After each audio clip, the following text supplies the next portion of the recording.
Bonjour à tous et bienvenue à ceux qui nous rejoignent ce matin. Alors aujourd'hui, c'est une journée un petit peu spéciale parce que c'est la fête des pères. Alors je voudrais souhaiter une bonne fête à tous les papas. Donc, comme vous pouvez le voir, aujourd'hui, nous sommes à l'église et nous allons commencer les cultes à partir de l'église, donc à partir de maintenant. Il y aura toujours que les intervenants qui viendront à l'église, qui participeront, et plus tard, ce sera un peu tout le monde. Enfin, on est en train d'essayer de mettre en place, mais c'est très difficile de mettre en place les règles de sécurité. Et donc c'est pour ça que ça prend un peu de temps, mais il y a une équipe qui travaille très sérieusement pour que tout soit réglé le plus vite possible. Donc encore un petit peu de patience, on sera tous ensemble, peut-être encore quelques semaines. Voilà, mais quoi qu'il en soit, je suis vraiment très heureuse d'être avec vous ce matin pour célébrer ensemble un culte à la gloire de notre Dieu, parce qu'il en est digne. Vous savez que si on est là ce matin, c'est juste par la grâce de Dieu. C'est juste par sa grâce. Un jour, oui, Dieu, dans l'immensité de sa grandeur, dans l'immensité de sa sainteté, de sa gloire, il s'est fait homme. Jésus-Christ s'est fait homme. Il est venu sur la terre. Il est venu sur la terre vers nous, vers les hommes. Il a revêtu notre humanité pour se révéler à lui, pour se faire connaître à nous et faire connaître son plan merveilleux du salut. Il n'était pas obligé de venir. Frères et sœurs, s'il n'était pas venu, nous ne serions pas là aujourd'hui, ni vous, ni moi, ni personne d'ailleurs. Il est venu. Donc Jésus est venu sur la terre. S'il n'était pas venu, eh bien, nous ne le connaîtrions pas et nous aurions passé toute notre vie sans le connaître et sans connaître tous les bienfaits qu'il fait dans notre vie, et la paix, la joie et tout ce qu'il a préparé pour nous. On ne le connaîtrait pas. Et en plus, nous passerions toute notre éternité sans lui. C'est pour ça que je dis, c'est une grâce ce matin que nous sommes là, parce que sans lui, ce n'était pas possible. Il est donc important de comprendre qui nous sommes. Quelle est notre identité? Parce que quand nous vivons selon notre identité, eh bien notre vie, elle est complètement transformée. Notre vie est complètement différente. Notre manière de vivre est différente. Mais notre manière de louer Dieu est aussi complètement différente. Alors, qui sommes-nous? Que dit Dieu de qui nous sommes? Et je vais prendre 2 versets dans sa parole, bien que sa parole en soit remplie. 1 Pierre 2, 9, 10. Mais vous êtes une race élue, une communauté de rois prêtres, une nation sainte, un peuple que Dieu a libéré pour que vous célébriez bien haut les œuvres merveilleuses de celui qui vous a appelé à passer des ténèbres à son admirable lumière. Car vous, qui autrefois n'étiez pas son peuple, vous êtes maintenant le peuple de Dieu. Vous qui n'étiez pas au bénéfice de sa grâce, vous êtes à présent l'objet de sa grâce. Frères et sœurs, nous ne sommes pas là par hasard. Dieu nous a choisis, Dieu nous a élus. Il a fait de nous une nation sainte, il nous a mis à part pour lui. Nous sommes des rois prêtres, nous avons auprès de lui une place particulière, avec un rôle particulier sur cette terre. C'est de proclamer bien haut les œuvres merveilleuses qu'il a faites pour que ceux qui ne le connaissent pas puissent passer des ténèbres à son admirable lumière. Nous sommes maintenant son peuple, un peuple précieux à ses yeux. Nous sommes ses enfants et aujourd'hui, nous sommes l'objet de sa grâce. Remercions vraiment le Seigneur et louons-le, parce que c'est une œuvre extraordinaire et sans lui, nous ne sommes pas là et sans lui, nous ne sommes rien. Seigneur notre Dieu, nous voulons vraiment te remercier parce que Seigneur Jésus, tu as quitté ton ciel de gloire. Tu es venu, tu t'es fait homme, tu es venu au milieu de nous parce que tu désirais avoir avec nous une relation. Tu désirais, Seigneur, te faire connaître à nous. Nous voulons vraiment te remercier pour cette grâce infinie, Seigneur notre Dieu. Et ce matin, nous voulons te rendre un culte qui t'honore, Seigneur, parce que tu en es digne, Seigneur notre Dieu. Nous voulons t'offrir ce culte comme un sacrifice de bonne odeur, Seigneur. Et nous te demandons maintenant, prends toute la place dans notre cœur, prends toute la place au milieu de nous. Et que ce matin, tu nous parles encore, Seigneur, parce que nous avons soif de toi. Amen. Et je vais laisser maintenant la place au groupe de louanges qui va nous introduire dans des chants merveilleux à la gloire de Dieu. Amen.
suis plus esclave de la peur.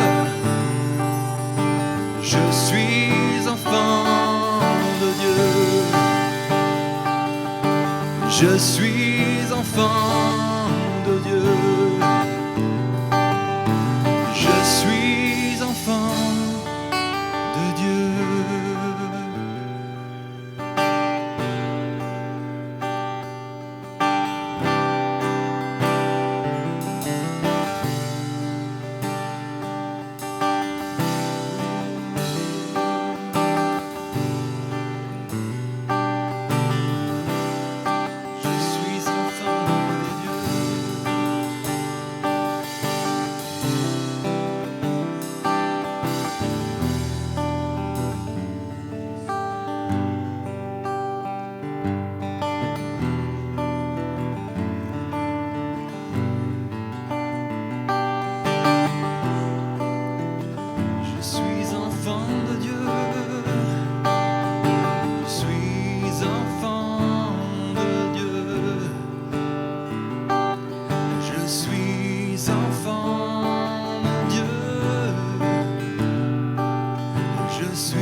Avec moi, je suis enfant de Dieu.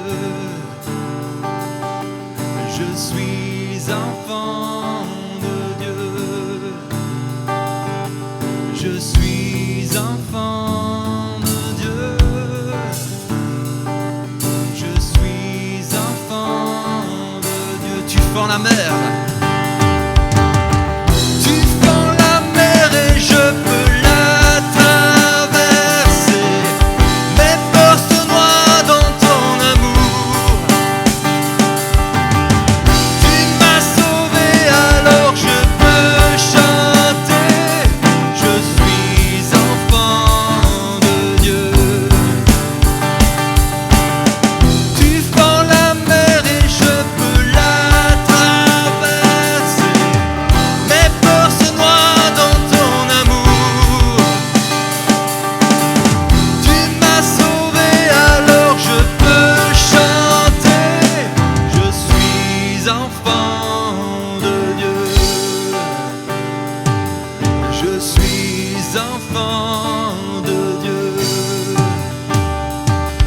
je suis enfant de Dieu.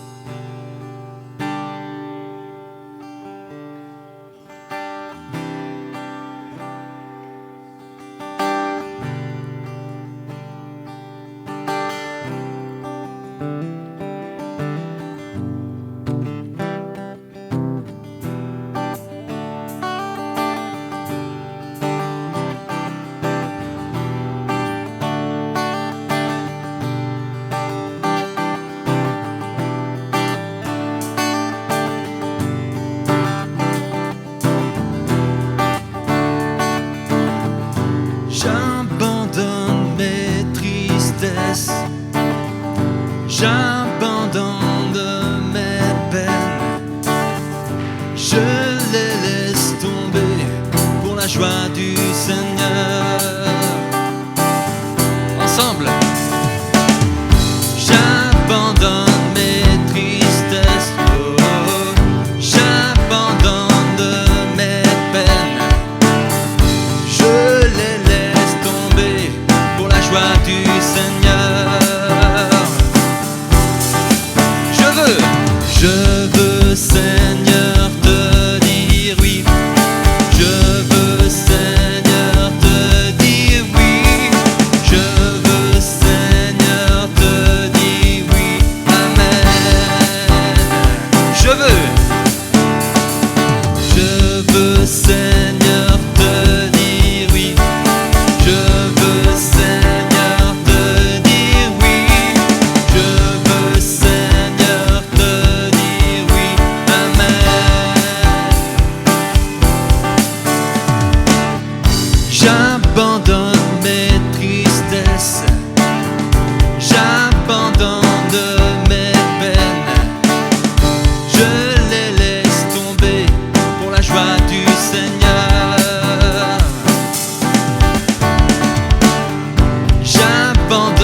fort à chaque instant ton nom, que tous les peuples entendent un chant, car aucun autre nom n'est plus grand que ton nom.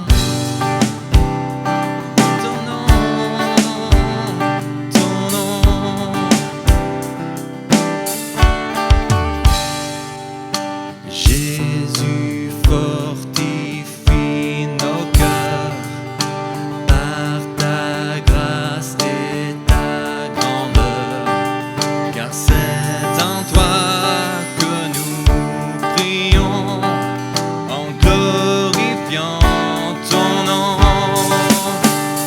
Ton nom, comme une tour aux quatre vents, à chaque instant ton nom, que tous les peuples entendent un chant, car aucun autre nom n'est plus grand que ton nom. Comme une tour aux quatre vents, ton nom nous rend fort à chaque instant. Ton nom, que tous les peuples entendent un chant, aucun autre nom n'est plus grand, car aucun autre nom n'est plus grand, car aucun autre nom n'est plus grand que ton nom. Ton nom, Jésus, ton nom. Oui, ton nom.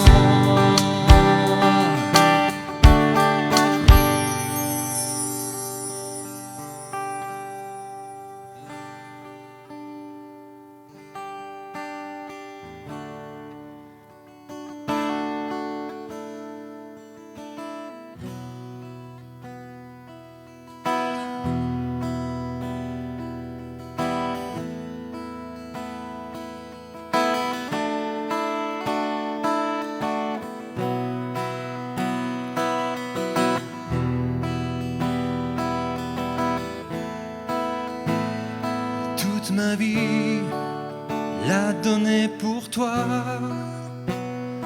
toute ma vie au pied de la croix, toute ma vie marcher dans tes voies, toute ma vie rester près de toi, toute ma vie l'a donnée pour toi. Toute ma vie au pied de la croix, oui, toute ma vie marcher dans tes voies, toute ma vie rester près de toi.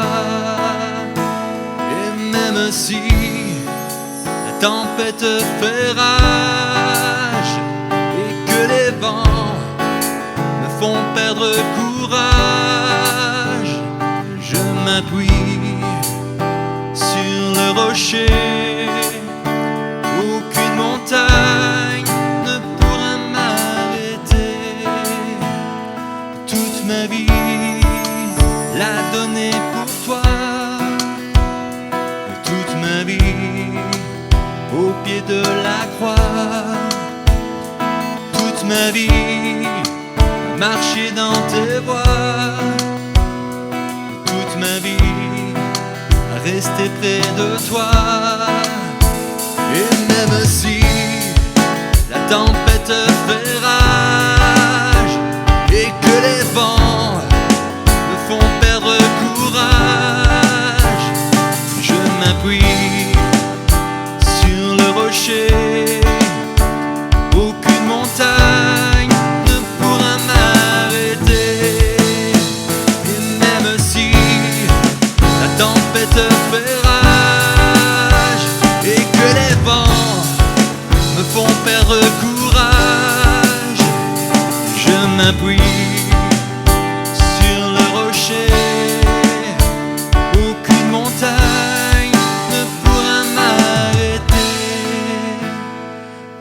ma vie, la donner pour toi.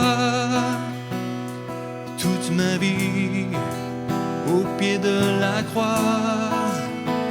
Oui, toute ma vie à marcher dans tes voies. Toute ma vie à rester près de toi.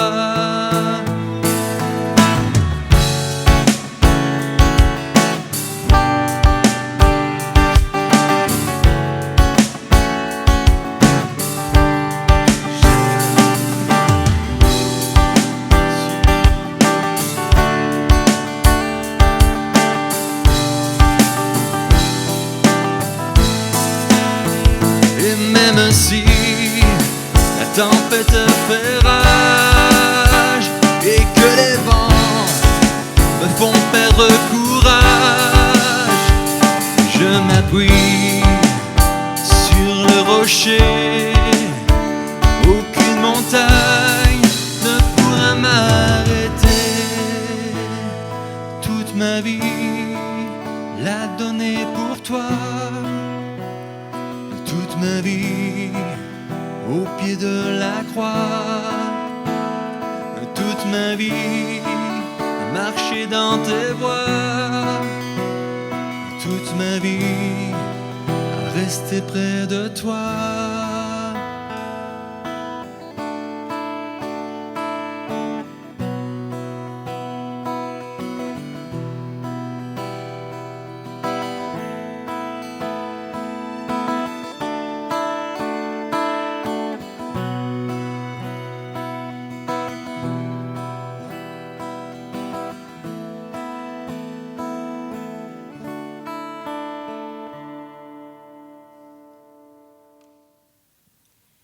Alors merci au groupe de louanges pour ces beaux chants et qui élèvent notre âme d'ailleurs. Et les enfants, je pense que vous avez loué Dieu avec vos parents. Alors, je vais laisser la place à Annie qui a préparé quelque chose tout spécialement pour vous. Regardez. Bonjour les amis, aujourd'hui je voulais vous parler du message de Jean-Pierre. Il va nous parler de l'histoire de Job. En lisant le verset, cela m'a fait penser à une histoire dans la Bible qui se passe dans la forêt.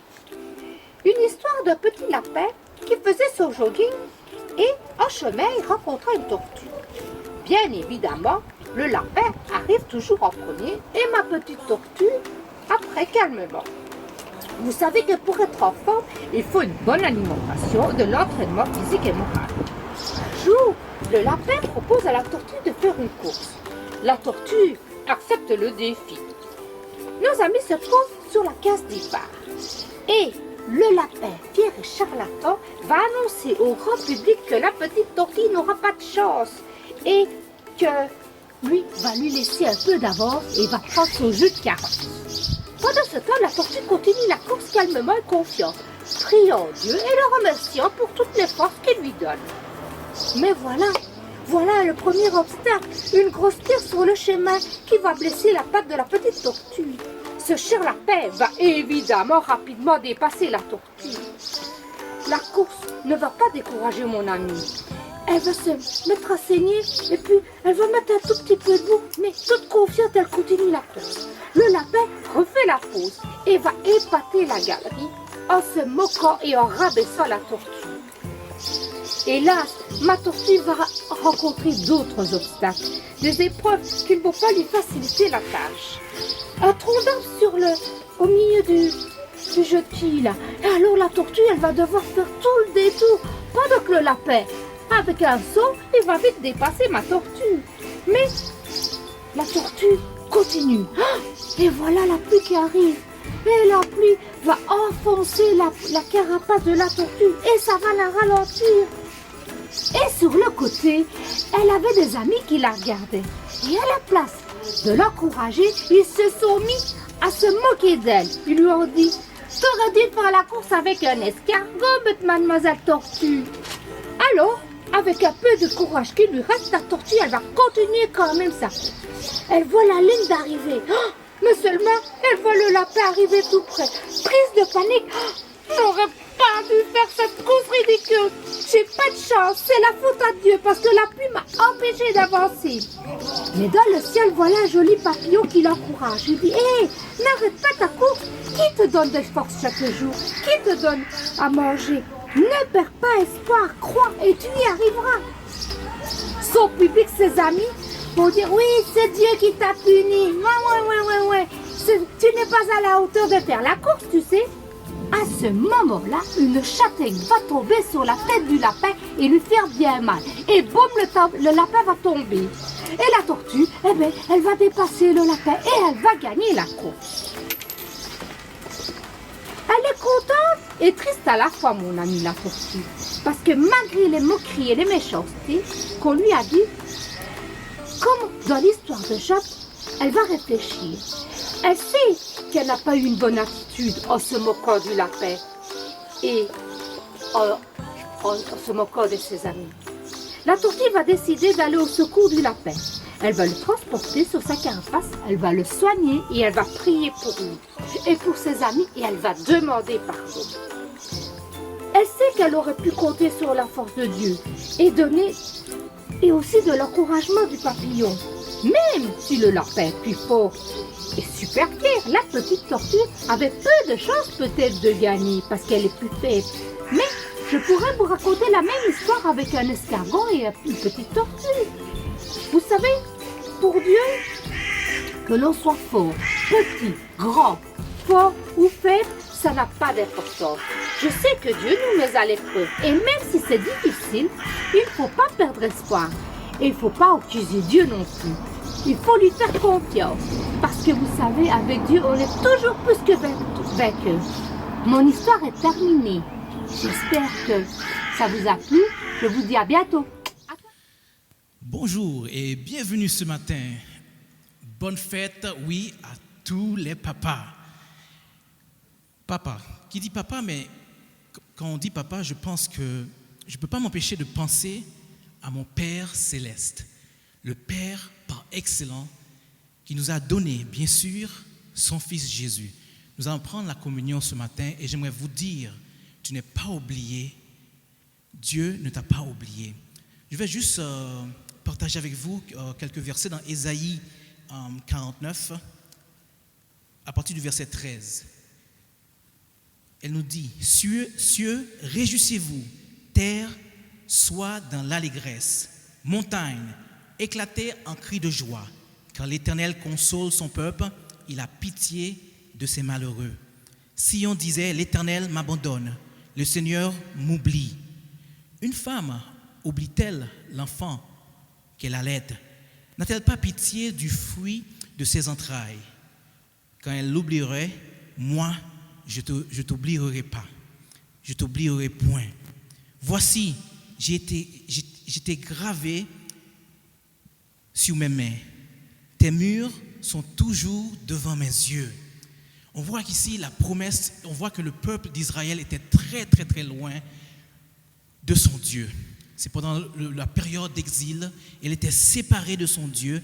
Et là, Dieu envoie le prophète Ésaïe pour rappeler à son peuple, pour rappeler à ses enfants, je ne t'ai pas oublié. Je te dis ce matin, toi qui me regardes ce matin, j'aimerais te dire, Dieu ne t'a pas oublié. Dans ton malheur, dans ta souffrance, Dieu ne t'a pas oublié. Dieu t'aime. Et la preuve concrète de l'amour du Père pour nous, ce sont ces emblèmes. C'est le corps de son Fils Jésus qu'il a envoyé il y a plus que 2000 ans de cela, son corps qui a été crucifié et son sang qui a coulé pour toi et pour moi. C'est avec joie. Et j'ai envie de dire ce matin, c'est bien. Jésus-Christ est mort. Oui, les Romains l'ont crucifié. Et c'est bien. Parce que ça rentre parfaitement dans le plan de Dieu. Et la Bible nous raconte 3 jours après, Jésus-Christ est ressuscité. Oui, Dieu l'a ressuscité 3 jours après. Et comme disait Michel, si nous sommes là aujourd'hui, c'est parce que Jésus-Christ est venu. Et c'est parce que Jésus-Christ a vécu. Oui, il est mort et il est aussi ressuscité. Le premier Adam, la Bible nous dit, a échoué. La confiance, Dieu voulait être en harmonie avec Adam et Ève. et la confiance a été rompue et la mort nous a envahis. Et comme ça, la mort est venue. Mais le deuxième Adam, la Bible nous dit, qui est Jésus, il est venu, il est mort, il est ressuscité et il nous a procuré, il nous a donné la vie. Merci Seigneur. Nous allons prier ensemble et ensuite nous allons partager ces emblèmes ce matin. Seigneur notre Dieu, nous voulons te dire merci. Merci pour ton corps. Merci pour le sacrifice de ton Fils Jésus-Christ, pour ce que Jésus-Christ a fait à la croix pour nous. Merci pour son corps. Il est venu volontairement, il a pris ma place. Non, ce n'est pas lui qui méritait d'être crucifié, c'est moi, c'est nous. Mais il a choisi de venir et prendre la place de moi et du monde. Et merci Seigneur pour ce sacrifice. Merci pour ton sang qui a coulé. Seigneur, nous te demandons vraiment de bénir, Seigneur, ces emblèmes. Nous ne voulons pas oublier, nous ne voulons jamais oublier ce que tu as fait pour nous à la croix. Merci pour la vie. Merci pour cette matinée. Merci, oui, tu es le Père parfait. Oui, Seigneur, le Père par excellence. C'est toi qui nous as montré l'exemple. Tu es le Dieu d'amour, le Dieu qui est vrai, qui nous aime. Tu es le bon Père et le vrai Papa. Merci pour tout ce que tu as fait pour nous. Nous t'aimons, nous te bénissons au nom de Jésus. Amen.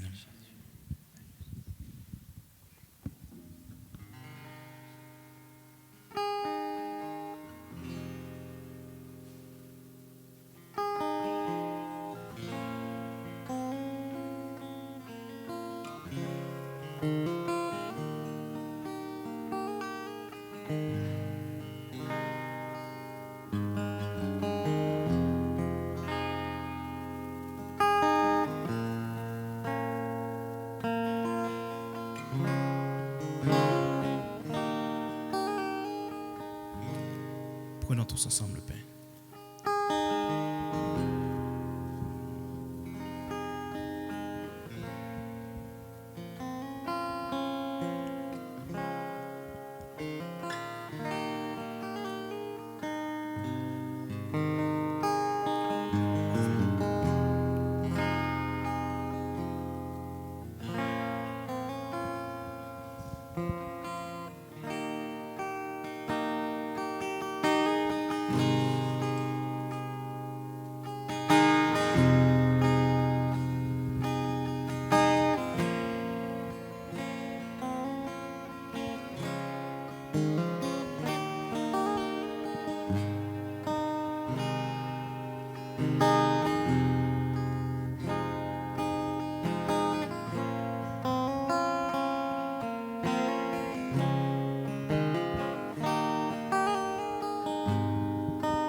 merci. Et maintenant, nous allons passer à l'offrande. Nous vous invitons à bien noter le numéro du compte de l'Église Pleine Vie qui va apparaître maintenant. Et nous allons prier, bien sûr. Dieu aime celui qui donne avec le cœur et avec joie. Donc nous vous invitons vraiment à continuer à contribuer et à donner et vos offrandes et vos dîmes, pas à l'Église, à quelqu'un en particulier, mais au Seigneur. Donnez avec joie. Seigneur, merci pour tout ce que tu nous donnes. Tout nous vient de toi, Seigneur. Tu es le Dieu fidèle. Tu es le Dieu qui pourvoit à tous nos besoins. Tu es bon. Tu es le Dieu responsable. Merci pour la santé. Merci pour le courage. Merci pour la vie. Tu me permets de me lever tous les jours, Seigneur, et te servir et vivre et prendre soin de ma famille. Merci, Seigneur. Et je prie vraiment, Père, que tu puisses nous bénir cette offrande, oh Dieu. Et nous te le donnons vraiment de tout notre cœur, Seigneur. Et nous prions pour tous ceux qui vont gérer, qui vont gérer cet argent. Nous te demandons de les bénir aussi, Seigneur. Merci, notre Dieu. Tu es bon et merveilleux. Merci pour la richesse que tu déverses dans l'Église. Au nom de Jésus-Christ. Amen. Alors, on va continuer notre culte et avec la parole de Dieu ce matin. Et c'est vraiment une joie, un privilège de retrouver l'Église. On sait que l'Église, ce n'est pas un bâtiment, mais néanmoins, se retrouver dans l'Église, il y a quelque chose de porteur. Et je sais qu'énormément de personnes voudraient être là. Et comme le disait Michel, plus d'informations dans les prochaines semaines. Alors ce matin, je vais prendre la prochaine demi-heure pour partager quelque chose que le Seigneur a mis sur mon cœur. Et peut-être avant de faire ça, on va prier rapidement. Seigneur, je te rends grâce pour ta parole qui donne la vie. Partout où ta parole vient, elle donne toujours de la vie, Seigneur. Et ce matin, nous croyons que ta parole donne de la vie. Elle donne de la vie partout où il y a la mort, partout où il y a la sécheresse, partout où il y a le découragement. Ta parole donne de la vie. Partout où il y a le mensonge, ta parole emmène la vie, la vérité, Seigneur. Et ce matin, alors que nous regardons à ta parole, je prie pour que ta parole produise la vie pour mes frères et sœurs derrière la caméra, pour les personnes qui regardent, les amis, qui est vraiment une parole de vie qui sorte de toi. Et je te rends grâce pour l'action du Saint-Esprit qui travaille dans les cœurs, qui travaille dans les vies et qui emmène le changement pour la plus grande gloire de Christ et l'Église de Jésus dit Amen. Voilà. Je voudrais partager rapidement un passage, une pensée que j'ai. Et cette pensée est assez alignée avec l'introduction de Michel ce matin, où elle parlait de notre identité, de qui on était. Et on a eu ce chant qui parlait du fait de qui on était. Je sais qui je suis et nous sommes des enfants de Dieu rachetés, etc. Et ce que je voudrais aborder ce matin comme thème, c'est un peu comme une prière, un souhait, une bénédiction en fait. C'est que Dieu témoigne de toi. Que Dieu témoigne de toi, que Dieu dise qui tu es, que Dieu le fasse, et de manière assez précise, assez spécifique. Et c'est vraiment une prière. Je prie pour que Dieu témoigne de toi. Témoigner, c'est quoi? Le dictionnaire nous dit, témoigner, c'est révéler, rapporter, dire ce que l'on sait parce qu'on l'a vu ou on l'a entendu. Un témoin, c'est quelqu'un qui a vu et qui a entendu quelque chose et qui le rapporte. Et d'un point de vue juridique, devant un tribunal, un témoin, c'est quelqu'un qui dépose, il fait une déposition en justice. Et le fait que quelqu'un, par exemple, dise « je l'ai vu tuer une personne » ou « je l'ai vu faire ça », ça a du poids. On peut aller en prison parce que quelqu'un a vu, quelqu'un a entendu quelque chose et il le rapporte. Donc d'un point de vue de justice, c'est important le témoignage. Ça a de la valeur. Ça peut mettre quelqu'un en prison ou ça peut libérer quelqu'un en disant « il n'était pas là, elle n'était pas là ». Et donc du coup, il y a un témoin qui a vu et qui dit que tu n'étais pas à l'endroit d'un crime et tu ne vas pas en prison parce qu'il y a un témoin. Donc le témoin, c'est quelqu'un qui est extrêmement important. Et moi ce matin, ce que je voudrais aborder, c'est que Dieu témoigne de toi. Que Dieu soit ton témoin. Parce qu'il a vu, parce qu'il a entendu. Et alors ce que Dieu dit sur toi, ça a du poids. Ce que Dieu dit sur toi, ça ne te condamne pas. Ce que Dieu dit sur toi, c'est la vérité, on ne peut pas en douter. Mais que Dieu le fasse pour toi. Alors, et je crois que ce matin, le témoignage de Dieu est le plus grand qui puisse exister. Parce que c'est lui le créateur, il est partout, il voit tout, il sait tout. Et quand Dieu témoigne, ça a du poids. Ce n'est pas comme le témoignage d'un être humain. Et dans Ézéchiel, il est dit, je vais lire un verset, Ézéchiel chapitre 14, versets 13 à 14 dans la version Nouvelle Second, il est mis, humain, si un pays pêche contre moi en commettant des sacrilèges, et si j'étends ma main sur lui, si je lui retire le pain, si je lui envoie la famine, si j'en retranche les humains et les bêtes, et qu'il y ait au milieu de lui, du pays, ces trois hommes, Noé, Daniel et Job, ceux-ci sauveraient leur vie par leur justice. Déclaration du Seigneur. Ézéchiel 14, toujours, 19-20. Plus loin, Dieu dit, « Ou si j'envoie la peste dans ce pays, si je répands contre lui ma fureur par le sang, pour en retrancher les humains et les bêtes, et qu'il y ait au milieu de lui Noé, Daniel et Job, par ma vie. » Donc Dieu jure par lui-même, déclaration du Seigneur, « Ils ne sauveraient ni fils ni fille par leur justice, ils sauveraient que leur propre vie. » Ces passages sont en train de montrer Dieu qui témoigne de trois personnes. Il témoigne de Noé, il témoigne de Daniel et il témoigne de Job, en disant que ces hommes ont une justice qui fait qu'ils ne seraient pas condamnés.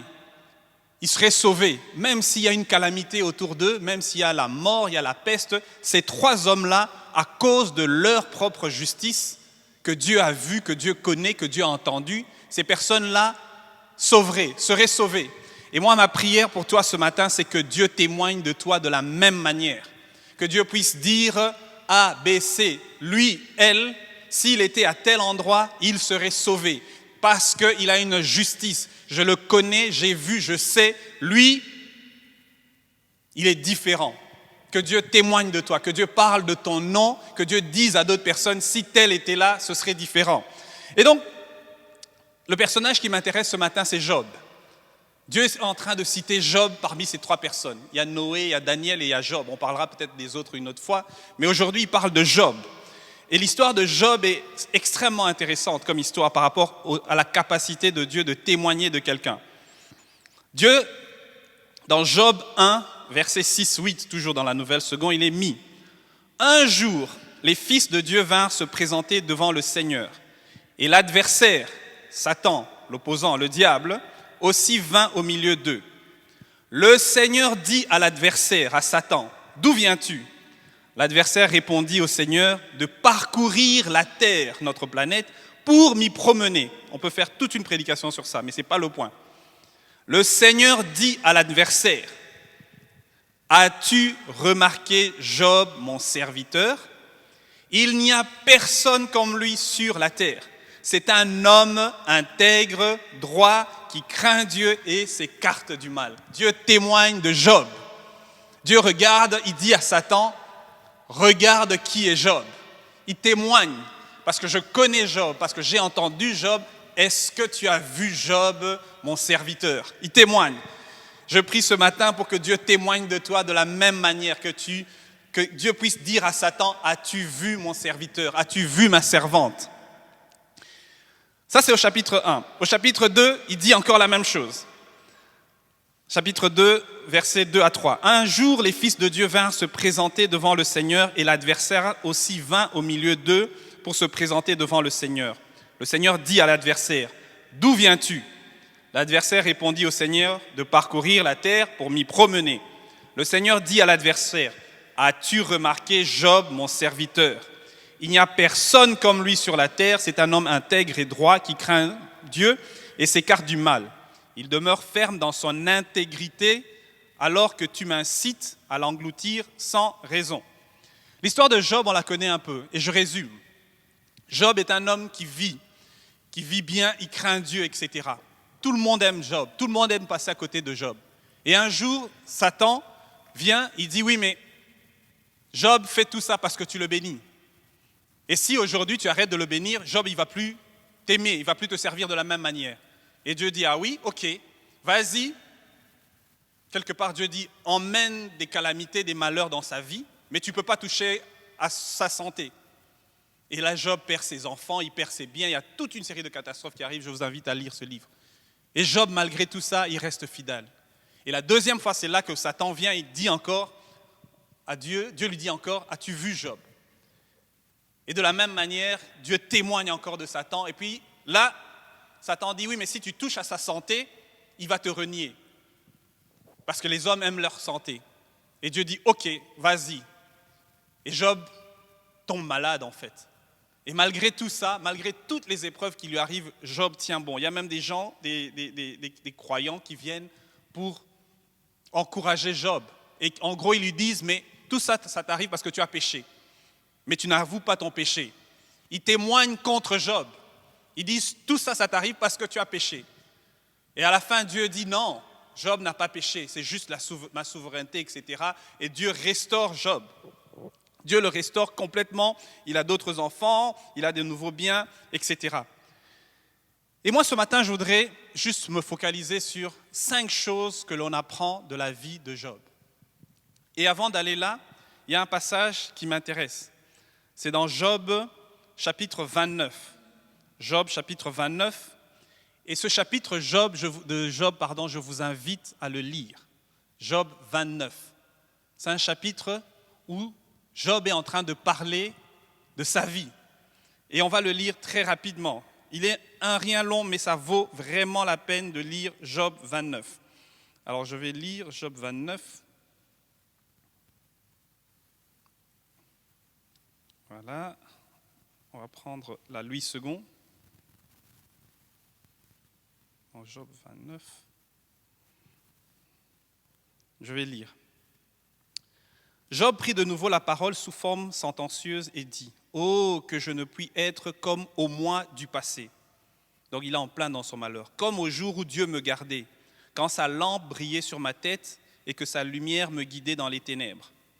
Que ne suis-je comme au jour de ma vigueur, où Dieu veillait en ami sur ma tente, quand le Tout-Puissant était encore avec moi et que mes enfants m'entouraient. » Donc bien avant toutes les épreuves. Quand mes pieds se baignaient dans la crème, tellement il était riche, et que le rocher répandait sur moi des ruisseaux d'huile. Si je sortais pour aller à la ville, et c'est là que c'est intéressant, si je sortais pour aller à la ville, et si je me faisais préparer un siège dans la place de la ville, les jeunes gens se retiraient à mon approche. Les vieillards se levaient et se tenaient debout. Tout le monde honorait Job. Les princes arrêtaient leur discours, parce que Job était là, et mettaient la main sur leur bouche. La voix des chefs se taisait et leur langue s'attachait à leur palais. L'oreille qui m'entendait me disait « heureux ».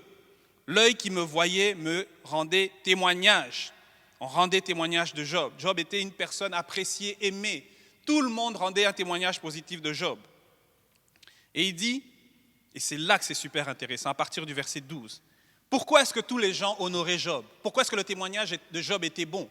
Pourquoi les princes s'arrêtaient? Pourquoi quelque part Dieu parle de Job de cette manière-là? Et il explique au verset 12. Car je sauvais le pauvre qui implorait du secours et l'orphelin qui manquait d'appui. La bénédiction du malheureux venait sur moi. Je remplissais de cœur le joie de la veuve. Et le mot dans le texte hébreu du malheureux, c'est celui qui est au bord de la mort. Donc, ça donne un peu le contexte. Je me revêtais de la justice et je lui servais de vêtements. J'avais ma droiture pour mon manteau et pour turban. J'étais l'œil de l'aveugle et le pied du boiteux. Il ne laissait pas passer l'aveugle, il aidait l'aveugle. Et le boiteux, il l'aidait. J'étais le père des misérables. J'examinais la cause de l'inconnu. Je brisais la mâchoire de l'injuste et j'arrachais de ses dents la proie. Alors je disais... Je mourrai dans mon nid, mes jours seront abondants comme le sable. L'eau pénétrera dans mes racines, la rosée passera la nuit sur mes branches. Ma gloire reverdira sans cesse et mon arc rajeunira dans ma main. On m'écoutait et l'on restait dans l'attente. On gardait le silence devant mes conseils. Après mes discours, nul ne répliquait et ma parole était pour tous une bienfaisante rosée. Ils comptaient sur moi comme la pluie, ils ouvraient la bouche comme pour une pluie de printemps. Je leur souriais quand ils perdaient courage et l'on ne pouvait chasser la sérénité de mon front. J'aimais à aller vers eux et je m'asseyais à leur tête. J'étais comme un roi au milieu d'une troupe, comme un consolateur au milieu des affligés. Le chapitre 29 de Job parle de la justice de Job. Ça parle des œuvres que Job faisait. Toutes les œuvres que Dieu voyait, que Dieu entendait et qui ont fait que par après Dieu pouvait rendre un témoignage à Job en disant « As-tu vu mon serviteur Job ?» Le chapitre 29 explique pourquoi Dieu aimait Job, pourquoi Dieu témoigne de Job. Dieu parle des œuvres de Job. Les œuvres de Job étaient importantes au point que Dieu les remarquait, il les voyait et les entendait et Dieu rendait témoignage des œuvres de Job. Et moi ce matin je dis que Dieu témoigne de tes œuvres dans le nom de Jésus-Christ. Que Dieu dise que tes œuvres, il voit tes œuvres, il connaît tes œuvres et il rend témoignage de toi. Que Dieu parle de toi, mon frère, ma sœur, mon ami. Que Dieu parle de toi parce qu'il voit, il connaît. Et le témoignage de Dieu a du poids. Ça a du poids. Et donc, ce que Job est en train de dire, c'est qu'il posait des actes de compassion.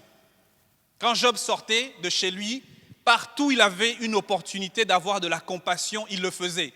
Il voyait un pauvre, il l'aidait. Il voyait une malheureuse, il l'aidait. Il avait compassion. Et sa compassion était pratique. Il posait des actes de justice. Quand il voyait une injustice, Job se levait.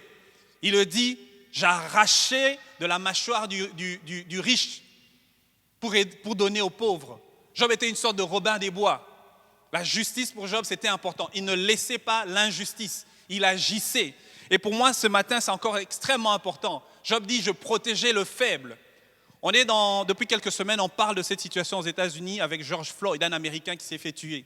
Et il y a le cœur d'énormément de personnes, quand on regarde ça, on dit c'est injuste. Et il y a toute une série de personnes qui marchent, qui veulent changer les choses. Et ça, c'est totalement humain. Dieu a mis en nous la pensée de la justice. La justice vient de Dieu. Et il l'a mis en nous.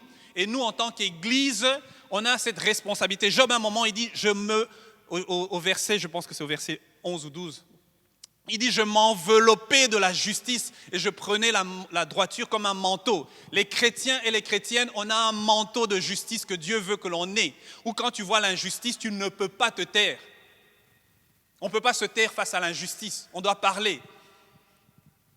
Il faisait des actes de justice, il faisait des actes de solidarité. Il voyait un aveugle, il l'aidait. Il voyait le boiteux, il l'aidait. Et pour nous aujourd'hui, c'est encore quelque chose de valable. Ou quand on voit quelqu'un qui souffre, on ne peut pas se détourner. On ne se détourne pas de quelqu'un qui souffre. On ne prie pas simplement pour lui, on fait quelque chose. On travaille, on agit. Job faisait des actes de solidarité. Job faisait des actes de responsabilité. La Bible dit, nous sommes la lumière du monde. Il dit, il voyait des choses et il donnait des conseils, il donnait des avis. C'est pour ça que les princes se taisaient, c'est pour ça que les rois venaient l'écouter. Parce que Job avait une sagesse et une intelligence qui faisait qu'il se positionnait comme quelqu'un de responsable. Et pour nous, c'est notre réalité aussi. On voit beaucoup de choses autour de nous, des amis, des collègues. Et en tant que chrétiens, on a la responsabilité de leur donner des conseils, des avis, parce qu'on connaît la pensée de Dieu. Et ce n'est pas une question d'être jugemental. On ne juge pas, mais on leur dit, si tu fais ça, regarde ce qui peut t'arriver, regarde les valeurs, regarde, on a une voix, on connaît Dieu. Et ça, ce sont des œuvres que Dieu veut que l'on fasse.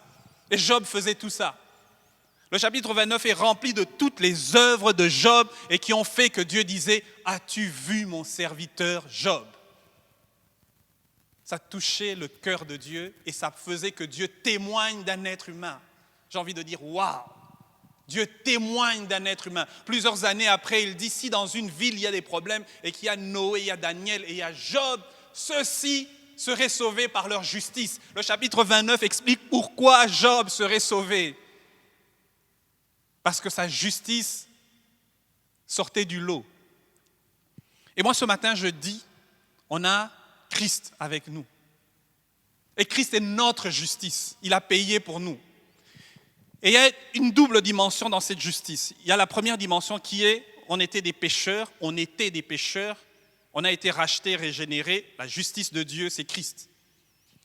Maintenant, Christ nous donne une justice que l'on doit revêtir comme un manteau, qui fait que quand on marche sur la terre, on a la justice de Dieu qui se manifeste maintenant dans notre marche quotidienne.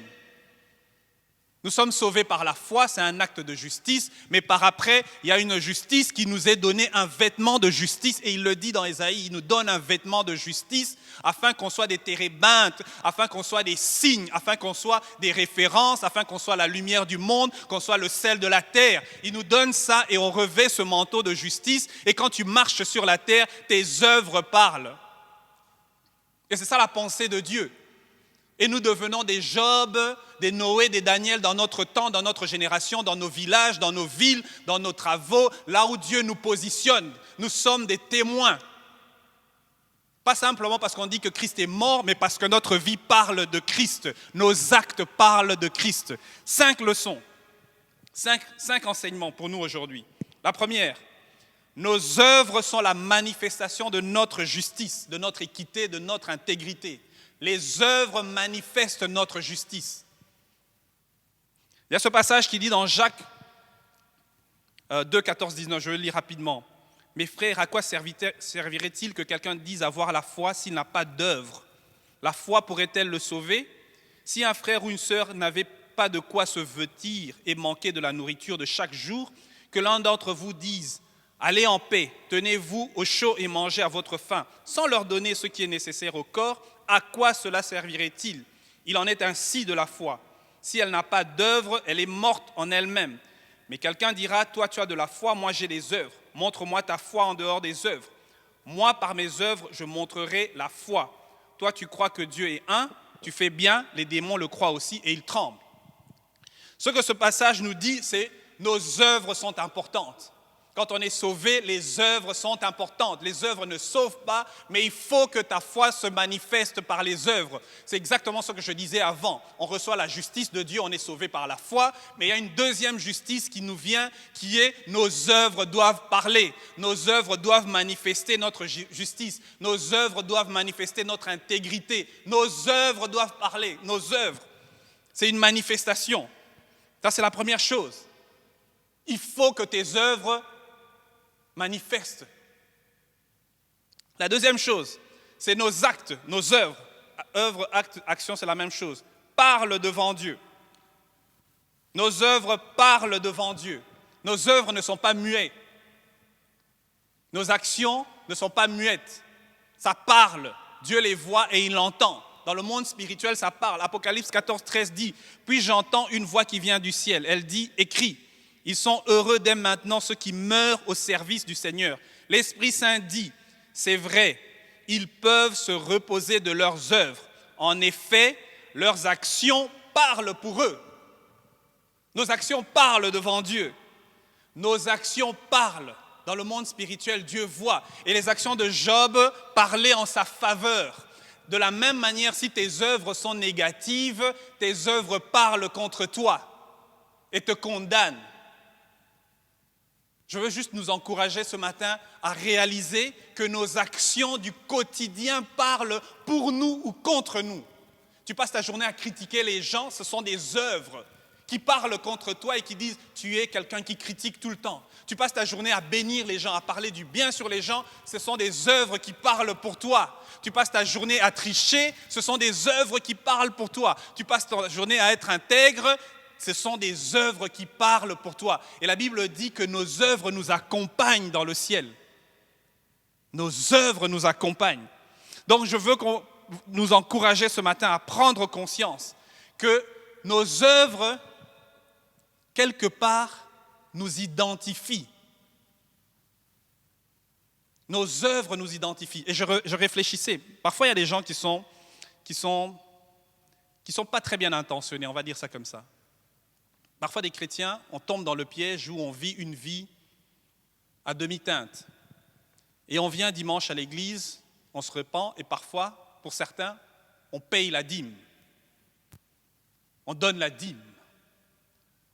Ou on fait l'une ou l'autre action dans l'église pour se donner bonne conscience. Ce que j'ai compris dernièrement, c'est que nos œuvres s'identifient à nous. Je veux dire très spécifiquement, si tu viens à l'église et que tu donnes ton offrande et ta dîme croyant racheter, ton offrande et ta dîme sont sales devant toi et ils vont parler contre toi. Parce que l'offrande que tu donne ton cœur. Dieu identifie ton offrande à ton cœur. Et si tu n'as pas réglé ta vie, ton offrande est désagréable à Dieu. Et Christ donne j'ai oublié, je crois que c'est dans Matthieu, il dit, si tu es en train d'aller pour donner ton offrande et que tu te souviens que tu as un problème avec ton frère, dépose ton offrande et va demander pardon avant de venir emmener ton offrande. Pourquoi il dit ça? Parce qu'il sait que ton offrande s'identifie à toi. Si tu as un problème avec ton frère et ta sœur et que tu emmènes l'offrande emmène l'état de ton cœur. Ce qu'il y a dans ton cœur est représenté dans l'offrande. Et si ton cœur a un conflit avec ton frère, ton offrande est sale. Et Christ te dit, non, vaut mieux pour toi ne même pas donner ton offrande. Il faut d'abord que tu règles ton problème. Pourquoi? Parce que ton offrande s'identifie à toi et tu emmènes un sacrifice devant Dieu qui est un sacrifice désagréable. Et parce que ton sacrifice est désagréable, il est impur, Dieu le rejette. Nos œuvres parlent devant Dieu. Nos œuvres parlent devant Dieu. Même si personne ne les voit, Dieu voit et nos œuvres parlent. Troisième point, nos actions, nos œuvres justes permettent à Dieu de bâtir un mur de protection autour de nous. Quand il a cet échange avec Job, dans Job 1, 9, 10, l'adversaire répondit au Seigneur, « Est-ce pour rien que Job craint Dieu? Ne l'as-tu pas protégé, lui, sa maison et tout ce qui lui appartient? Tu as béni l'œuvre de ses mains et son troupeau s'accroît dans le pays. » Le mot qui est utilisé en hébreu, c'est un mot qui veut dire une haie. Satan, il est en train de dire à Dieu, en fait, tu as mis une haie de protection autour de Job. C'est pour ça qu'il te bénit. Donc, dans le monde spirituel, Job était protégé à cause de Job 29. Les œuvres qu'il faisait faisaient que Dieu avait mis une haie de protection autour de Job. Moi, je suis en train de te dire ce matin, de me dire ce matin, que mes œuvres permettent à Dieu de me protéger. Mes œuvres permettent à Dieu de mettre une haie parce que Dieu aime les œuvres que nous accomplissons. Et il y a une protection surnaturelle. Quatrième point, nos œuvres attirent la faveur de Dieu.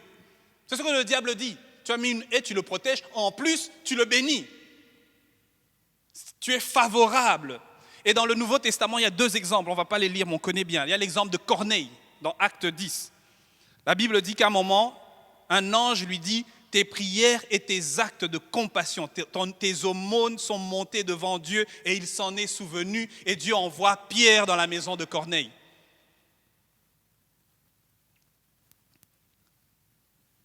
Corneille est béni parce que Dieu s'est souvenu de ses œuvres. La Bible parle aussi d'une femme qui s'appelle Tabitha, qu'on appelait Dorcas. Elle était morte. Et les gens sont venus dire, Seigneur, elle est morte, mais cette femme, disait à Paul, cette femme faisait de grandes œuvres pour nous. Et Tabitha est ressuscitée à cause de ses œuvres. Nos œuvres attirent la faveur de Dieu. Ta vie au quotidien, les choses que tu fais, comment tu vis, ça attire la faveur de Dieu.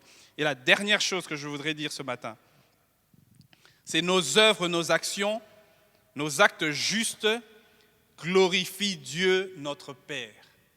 Ça glorifie Dieu notre Père. Victor nous en a un peu parlé le dimanche passé. Matthieu 5, 16. Que votre lumière brille ainsi devant les gens, afin qu'ils voient vos belles œuvres et glorifient votre Père qui est dans les cieux. Nos œuvres glorifient notre Dieu.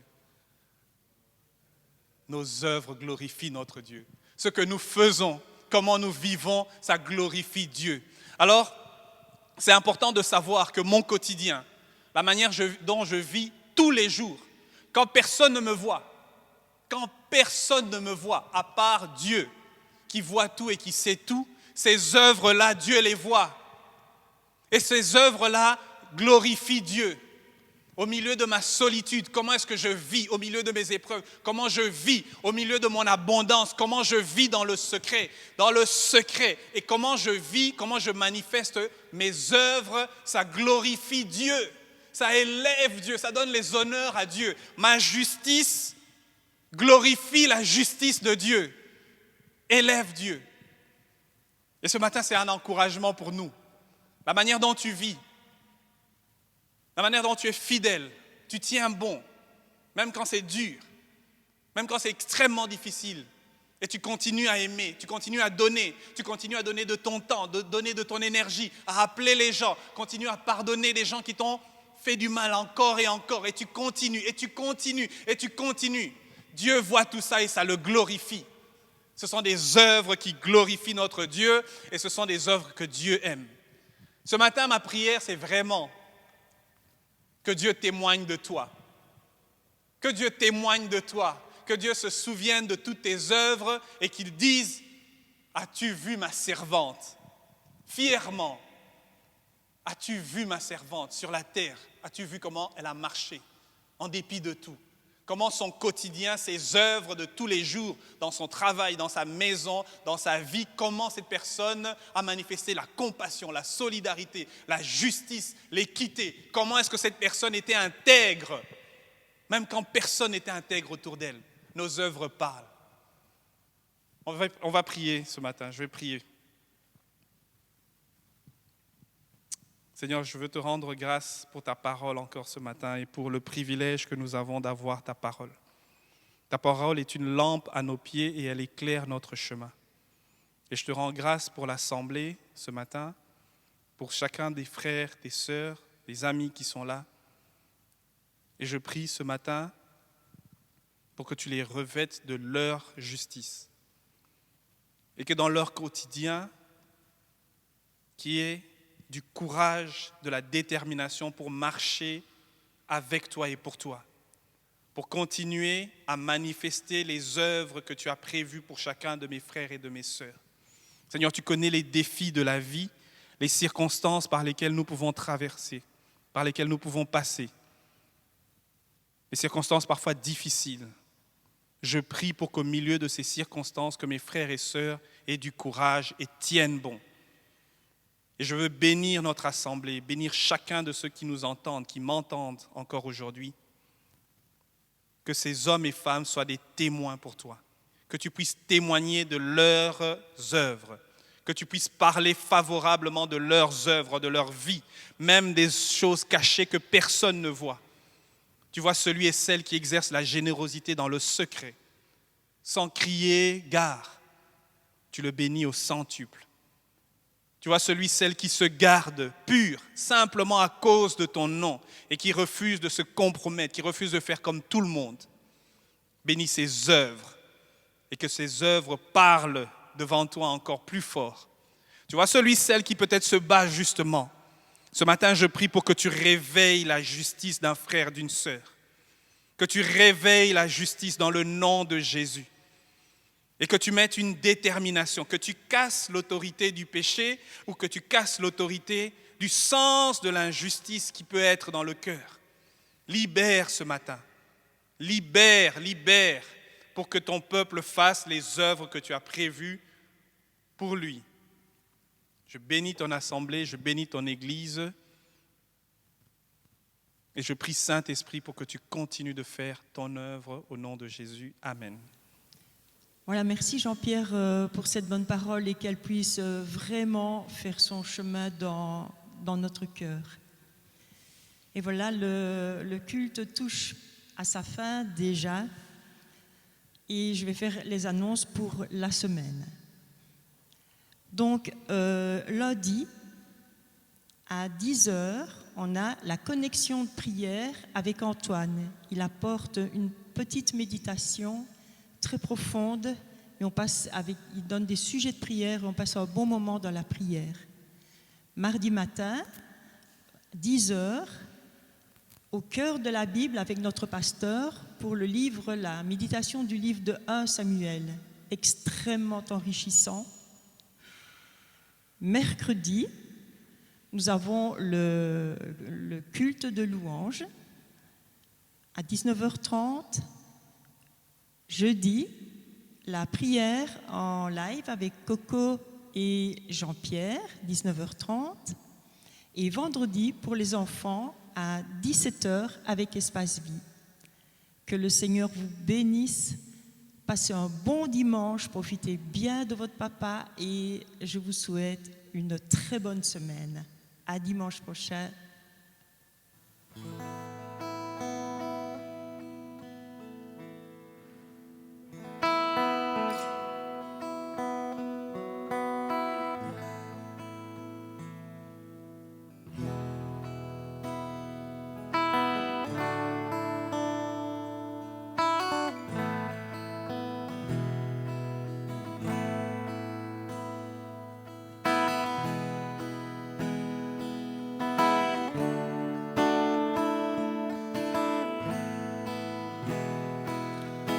C'est